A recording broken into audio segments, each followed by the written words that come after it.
আমাদের সঙ্গে টেলিফোন লাইনে রয়েছেন কনস্ট্রাকশন ইঞ্জিনিয়ার যাদবপুর বিশ্ববিদ্যালয় পার্থপ্রতিম বিশ্বাস। আপনার কাছে জানতে চাইবো, আজ কলকাতা শহরে যেভাবে জোরালো ভূমিকম্প অনুভূত হলো, রিক্টার স্কেলে বলা হচ্ছে মাত্রা তার 5.7, এই শহরের জন্য তা কতটা বিপজ্জনক?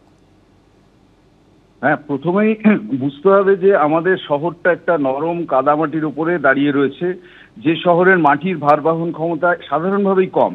ফলে এরকম ভূমিকম্পের সময় বিশেষত 5.7 খুব প্রচন্ড বলতে পারবো না, কিন্তু আমার কথা হচ্ছে কলকাতার মতো শহরে 5.7 মাত্রার ভূমিকম্প যথেষ্ট উদ্বেগের কারণ এই কারণের জন্য, প্রথমত হচ্ছে এই শহরের বিল্ডিং ডেনসিটি বহু এলাকায় অত্যন্ত গায়ে গায়ে লাগানো বাড়িগুলো, ফলে এই ভূমিকম্পের সময় মাটির ধারণ ক্ষমতা কমে যায়। ফলে সেক্ষেত্রে গায়ে গায়ে লাগানো বাড়িগুলো একটা আরেকটার উপর হেলে পড়তে পারে, কোনো ক্ষেত্রে ধসেও যেতে পারে। 2 নম্বর পার্ট হচ্ছে কলকাতা শহরে বহু পুরনো বাড়ি রয়েছে যেগুলোকে আনরেইনফোর্স ম্যাসনরি বিল্ডিং বলছি। ফলে এই বাড়িগুলো হচ্ছে তার যে ভারসাম্য সেটা ভূমিকম্পের সময় প্রবলভাবে ব্যাহত হওয়ার সম্ভাবনা থাকে। ফলে সেক্ষেত্রে পুরনো বাড়ি, জীর্ণ বাড়ি, সেগুলো হচ্ছে যে ধসে পড়তে পারে, ফেটে যেতে পারে। 3 নম্বর হচ্ছে যে আপনি যদি দেখেন আমাদের গোটা শহর জুড়ে বেআইনি বাড়ি, বেআইনি নির্মাণ এবং বিশেষত জলাজমি বুঝিয়ে নির্মাণ যে সমস্ত অঞ্চলে খুব বেশি হয়, সেখানে এই ধরনের এই মাত্রার ভূমিকম্প 5.7 to 6 এই মাত্রার ভূমিকম্পও কিন্তু বলছি যে মাটির ধারণ ক্ষমতা কমে গেলে বাড়ি টিল্ট করতে পারে, বাড়িতে ক্র্যাক আসতে পারে। ফলে সেই হিসেবে দেখলে এই ভূমিকম্প এটা আমাদের ক্ষেত্রে একটা খানিকটা ওয়ার্নিং দিয়ে যাচ্ছে, এবং এক্ষেত্রে পুর প্রশাসন বা সরকার তাদেরকে অনেক বেশি সজাগ থাকতে হবে। বিশেষত শহর জুড়ে যে ধরনের বেআইনি নির্মাণ, ভূমিকম্পরোধী আইনকে বুড়ো আঙুল দেখিয়ে নির্মাণ হচ্ছে, সেগুলোর ক্ষেত্রে একটা রাশ টানার প্রয়োজন রয়েছে। কারণ কলকাতা শহর ইতিমধ্যেই প্রমাণিত, আমরা 4 দশক আগে যতটা নিরাপদ বলতাম যে ভূমিকম্পের মাত্রায়, কিন্তু এখন কলকাতা শহরের বহু পকেট রয়েছে যেগুলো হচ্ছে মাইক্রোজোনেশন ভূমিকম্পের নিরিখে। ফলে সেগুলো বিপজ্জনক। আপনার পার্ক স্ট্রিট অঞ্চল, এদিকে নিউ টাউন, রাজারহাট, এদিকে কসবা, ওদিকে বাগবাজার, শ্যামবাজারের একটা অঞ্চল, এদিকে বেহালা, এদিকে যাদবপুরের মতো কিছু অঞ্চল। ফলে এই জায়গাগুলো ছোট ছোট অঞ্চল, কিন্তু সেই জায়গাগুলোতে ভূমিকম্পের তীব্রতা, ভূমিকম্পের কি বলবো যে ক্ষয়ক্ষতির প্রবাবিলিটি সেটা কিন্তু অনেক বেশি হতে পারে। ফলে আমার কথা হচ্ছে আনফর্চুনেটলি যে জায়গাগুলো মাইক্রোজোনেশনের ভিত্তিতে অনেক বেশি বিপজ্জনক, সেখানেই বাঘের ভয়ের মতো সেখানে অনেক বেশি বাড়ি, অনেক বেশি মানুষ বাস করছে, অনেক বেশি বেআইনি বাড়ি, অনেক বেশি জলাজু বুঝিয়ে বাড়ি। ফলে এই প্রত্যেকটা জিনিসই আমাদের একটা করে ভূমিকম্প আসলে কোথাও চিন্তায় ফেলে দিচ্ছে। 5.7 আমাদের হয়তো একটা বিপদ সংকেত জানিয়ে দিয়ে গেল। এনিথিং মোর দ্যান 6 যদি হয়, কলকাতা শহরের মতো শহর, বিশেষত তার নরম মাটির শহর, পলিবাহিত শহর, এই শহরে কিন্তু বিপদ আরো বাড়বে। কারণ আমি বলছি population density and building density is very high. সম্পত্তি হানির সাথে সাথে প্রাণহানির সম্ভাবনা বেশি মাত্রার ভূমিকম্পে এই শহরে অনেক বেশি। এটাকে মাথায় রেখেই এখন থেকেই সতর্কতা অন্তত পুর প্রশাসন বা সরকারের নেওয়া উচিত। ধন্যবাদ পার্থপ্রতিম বাবু। সকাল 10টা 10 কম্পন অনুভূত হলো, আতঙ্ক গ্রাস করলো গোটা শহরে। যে ছবি রেখেছিলাম আপনাদের সামনে, যে সমস্ত বহুতল রয়েছে সেখানকার মানুষ তারা নিচে নেমে এসেছেন। যেভাবে তীব্র ভূমিকম্প অনুভূত হলো কিছুটা বিস্তীর্ণ সময় জুড়ে উত্তর কলকাতা এবং দক্ষিণ কলকাতা, একাধিক জায়গা থেকে কিন্তু এই ভূমিকম্প অনুভূত হওয়ার খবর পাওয়া যাচ্ছে। শুধুমাত্র কলকাতা নয়, রিক্টার স্কেলে কম্পনের মাত্রা জানা যাচ্ছে 5.7। জানা গেল রিক্টার স্কেলে কম্পনের মাত্রা 5.7 এবং ভূমিকম্পের উৎসস্থল বাংলাদেশ বলে খবর। এবং সেই কম্পনের কিন্তু আজ এসে পড়ল এই শহরেও। শুধুমাত্র শহর নয়, গোটা রাজ্যের বিভিন্ন জেলা থেকে, সেটা কোচবিহার হোক, দক্ষিণ দিনাজপুর হোক, মালদা বা নদিয়া, ভূমিকম্প কিন্তু অনুভূত হয়েছে একাধিক জেলাতেও। রিক্টার স্কেলে কম্পনের মাত্রা 5.7 এবং এই ভূমিকম্পের উৎসস্থল বাংলাদেশ। উত্তর দক্ষিণ কলকাতার বিভিন্ন এলাকা, বিভিন্ন জায়গায় কিন্তু ভূমিকম্প অনুভূত হয়েছে।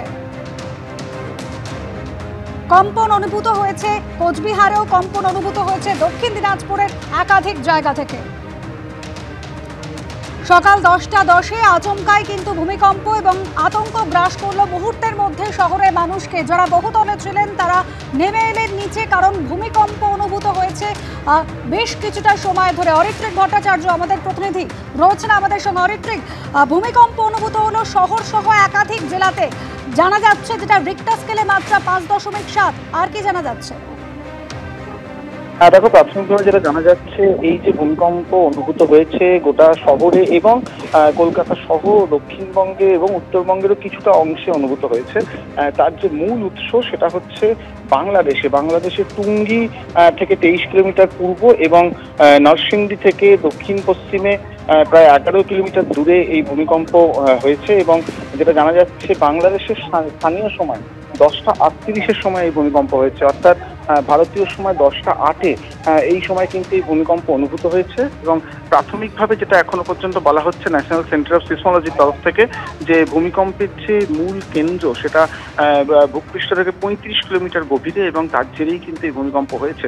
তার ফলে বাংলাদেশ সহ পশ্চিমবঙ্গ, অন্যদিকে মায়ানমার, এই বিভিন্ন দিকে কিন্তু এই ভূমিকম্প অনুভূত হচ্ছে এবং তার প্রভাব যথেষ্টই বেশ কিছুক্ষণ ধরে কিন্তু এই ভূমিকম্প অনুভূত হয়েছে, এমনটাই কিন্তু বলা হচ্ছে ন্যাশনাল সেন্টার অফ সিসমোলজির তরফ থেকে। এবং সবচেয়ে বড় কথা, যারা এই ভূমিকম্প প্রত্যক্ষ করেছেন তারাও কিন্তু বুঝেছেন প্রায় 2-3 মিনিট বা তার কোথাও কোথাও তার কিছুটা বেশি সময় ধরে এই ভূমিকম্প কিন্তু অনুভূত হয়েছে।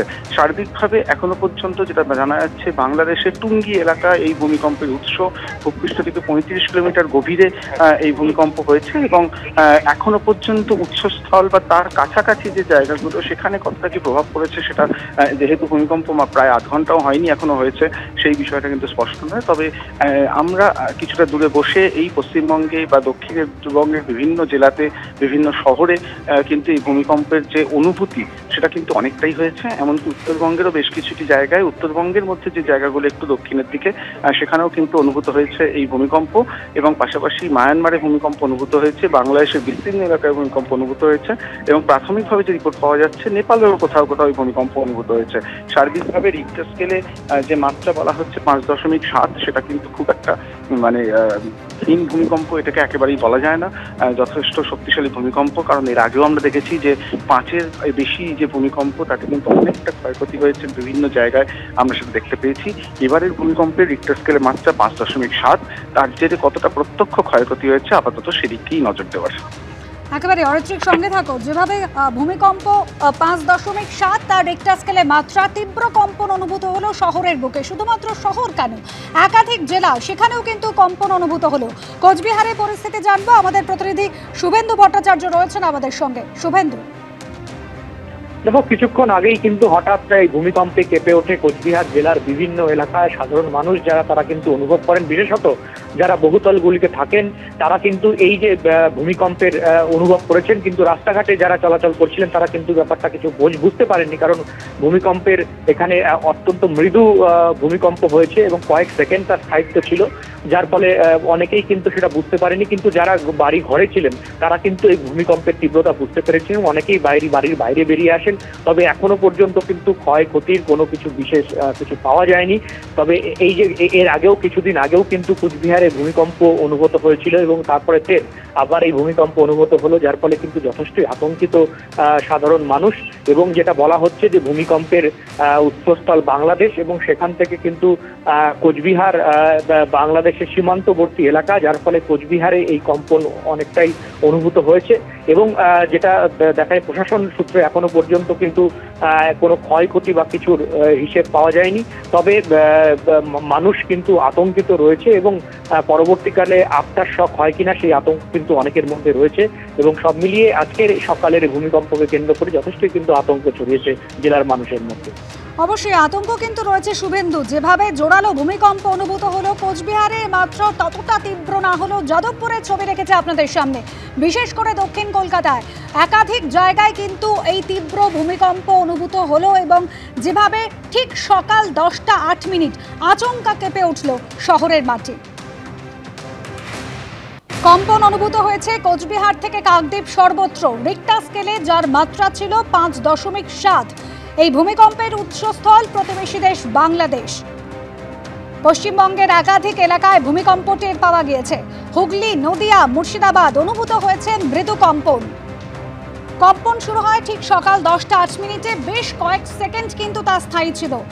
বিভিন্ন মানুষ তারা বলছেন যে ঘরের মধ্যে পাখা, চেয়ার, টেবিল দুলতে দেখা গিয়েছে। অনেকেই বহুতল থেকে বাড়ি থেকে রাস্তায় নেমে আসেন।